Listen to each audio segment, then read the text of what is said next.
and welcome. You're tuned into Buy Now, Sell Now on ET Now. I'm Shrishti Sharma. With me, as always, is Cheryl D'Souza. And viewers, this is the show where you get answers for all your stock-related queries. In a short while from now, we will connect with our experts to get all your stock-related queries answered by them. But before that, let's have a look at what the markets are up to. So, Cheryl, it's only the IT pack that is seen to be shining bright today, but nevertheless, like the benchmark indices, have lost all of their morning gains and is now in the red. Absolutely, Shrishti, very good morning to you. The markets have not been able to hold on to their gains like the way they've started now. In fact, they've fallen about 160 points from day's highest point. That is for the Nifty.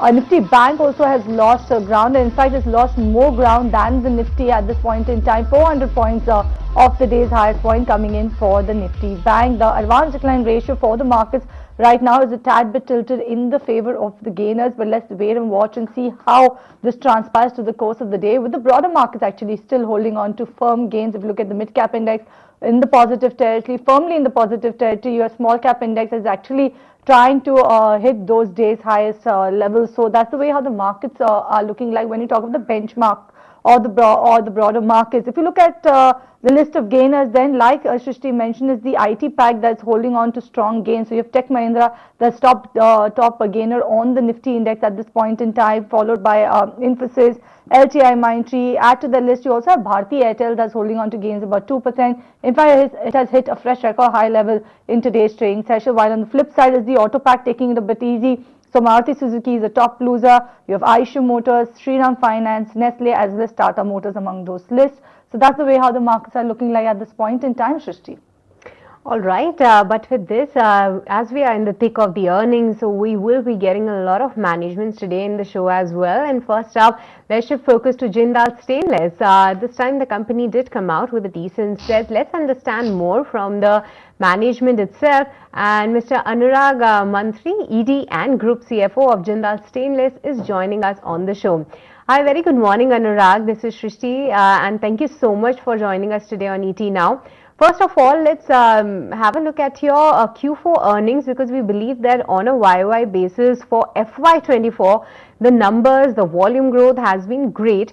But specifically, the Q4, the margins have contracted a little bit. We believe that it was due to negative inventory valuation and the increase in the freight cost. But now that the nickel prices have started falling and that the Red Sea issue is also behind us, could you could we expect your margins to like expand to 14 to 15% mark in the first half of FY25?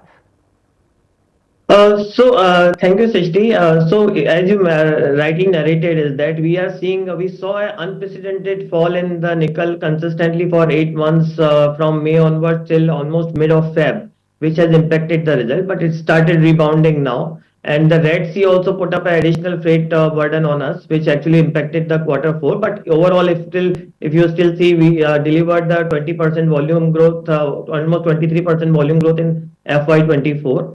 And the EBITDA overall, we still have 18,500 per ton, so well within our range what we have been communicating. We have already started seeing with nickel rebounding. We started seeing some of the uptick. However, the Europe market remains still the challenging one because they are subdued demand. But overall, what we see is the domestic market giving us good traction. Therefore, what we are maintaining is that for FY25, we are again confident of delivering further 20% volume growth in FY25 and EBITDA margin of 18 to 20,000 range for the full year guidance. So we have already started seeing recovery, what the low we saw in quarter 4, and we are seeing a good uptraction in the market, and gradually the recovery will come in the second half, first half, and maybe quarter 2 onwards more. But overall, we are still saying that our guidance of 18 to 20,000, we will be able to should be able to achieve those guidance in for the FY25. Right. A very good morning to you, Mr. Mantri. This is Cheryl also joining in the conversation, and you've definitely given good numbers, saying that your EBITDA guidance you're maintaining at 18,000 to 20,000 per ton for FY25, 20% volume growth for FY25, and you've definitely said domestic environment is also looking pretty good.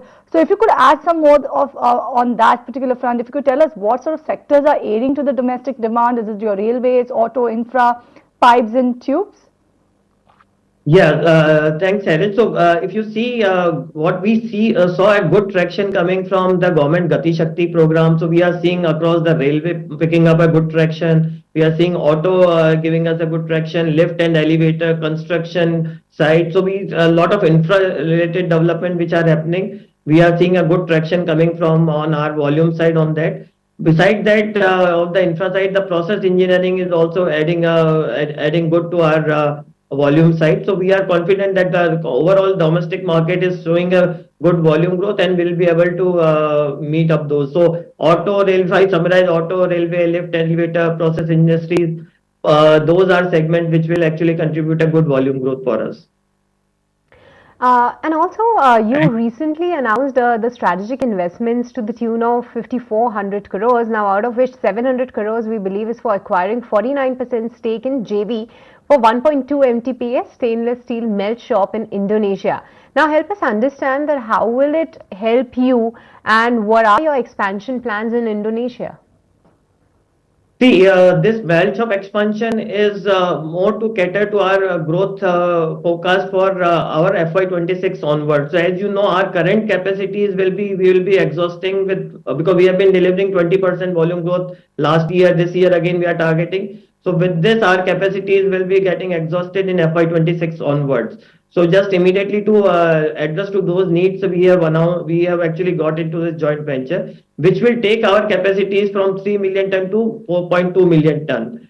And that with that expansion, it gives us the two advantages. It's a plug and play model in Indonesia. So it actually helps us into making up those capacities up and running very fast as compared to what if we got into a new greenfield expansion at a much and second thing is that it also gives us the raw material security because Indonesia is where the largest nickel resources are there. So with this, we will actually get a more closer to the nickel resources. So it helps us into the enhancing our raw material securities and risk mitigation for our raw material side. So both ways it should be there, and we believe that it will be up and running within 24 months. So it will be able to address our growth targets for FY26-27 onwards. So we can then continue to deliver another 10% growth on subsequent years also with this.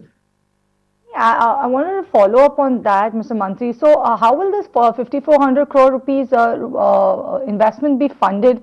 And also, if I could add to that, the strategic investment of 3,350 crore rupees in downstream capacity in Odisha over the medium to long haul.